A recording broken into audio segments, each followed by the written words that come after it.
Wadali APMC की रजत जयंती और सहकारी जुनिंग की स्वर्ण जयंती समारोह पूर्वक मनाई गई। कृषि मंत्री जीतूभाई वाघाणी की अध्यक्षता में आयोजित समारोह में किसानों, व्यापारियों एवं सहकारी क्षेत्र के अग्रणियों का सम्मान।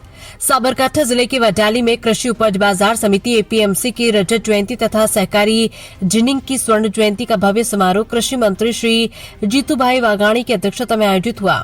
समारोह में किसानों, व्यापारी, सहकारी क्षेत्र के पदाधिकारियों एवं बड़ी संख्या में नागरिकों की उपस्थिति रही। इस अवसर पर कृषि मंत्री श्री जीतूभाई वाघाणी ने कहा कि 50 वर्ष पहले पूर्वजों ने किसानों के हित को ध्यान में रखते हुए सहकारी संस्थाओं की नींव रखी थी। अब नई पीढ़ी को आधुनिक तकनीक, प्राकृतिक खेती और मूल्यवर्धन के माध्यम से कृषि क्षेत्र को नई दिशा देनी होगी।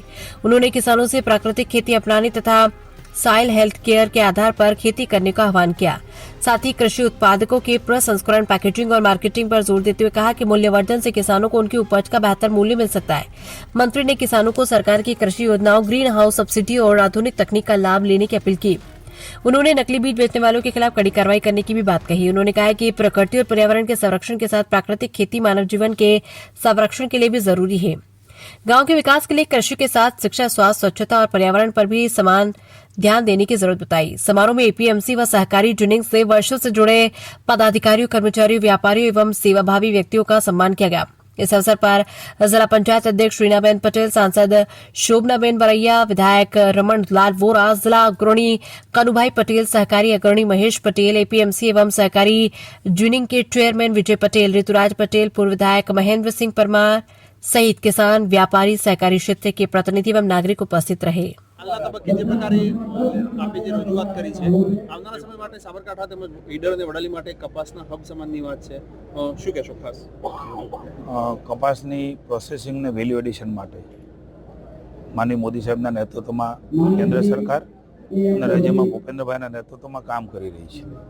હું માનનીય રમણભાઈ, અમારા લોકપ્રિય ધારાસભ્ય, આ વિસ્તારને જેમણે સજાવ્યું છે અને વિકાસની દિશામાં આગળ લઈ ગયા છે, ત્યારે માનની એમપી શ્રી શોભનાબેન, જિલ્લા પંચાયતના પ્રમુખ, જિલ્લા ભાજપના પ્રમુખ, તમામ શ્રીઓને પણ એક નવા ઇનિશિયેટિવો એ ખેતીવાડી ઉત્પાદન બજાર સમિતિ વડાલીએ અને આપણું સહકારી જીન એના અનુક્રમે 25 ને 50 વર્ષની એક વિશિષ્ટ ઉજવણી કરીને ખેડૂતોને અનેકવિધ સુવિધાઓ આપી છે। રાજ્ય સરકારે પણ અનેકવિધ મદદો કરી છે।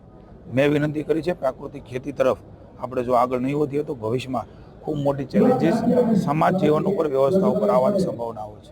નવા પ્રકારના ફૂડ પ્રોસેસિંગની બાબત હોય એમાં પણ આગળ વધે, કોલ્ડ સ્ટોરેજની બાબતમાં આગળ વધે, સોલાર પેનલ એમાં પણ અમારા યાર્ડો એ આગળ આવે અને જે ડોમ બની રહ્યા છે એ ડોમ આખા સોલારના બને, એના માટે પણ રાજ્ય સરકાર એ આગામી દિવસોમાં કામ કરી રહી છે, યોજના બની ચૂકી છે। મારી વિનંતી છે કે આપણે એને પણ માનનીય મોદી સાહેબ જ્યારે રૂપટોપ સોલર પેનલ ઘરે ઘરે લઈ ગયા છે, એને રાજ્યએ સ્વીકારી છે, ત્યારે ગામડાનો ખેડૂત પણ એ પ્રકારે રૂપટોપ પેનલ નાખે। પીએમ સૂર્યઘર એ આપણા માટે છે, આપણા યાર્ડ પણ એ પ્રકારે બને, સહકારી સંસ્થાઓ પણ એ પ્રકારે બને અને આપણું બિલ એ પણ આપણે ઝીરો કરીએ અને આગામી સમયની અંદર ખાસ કરીને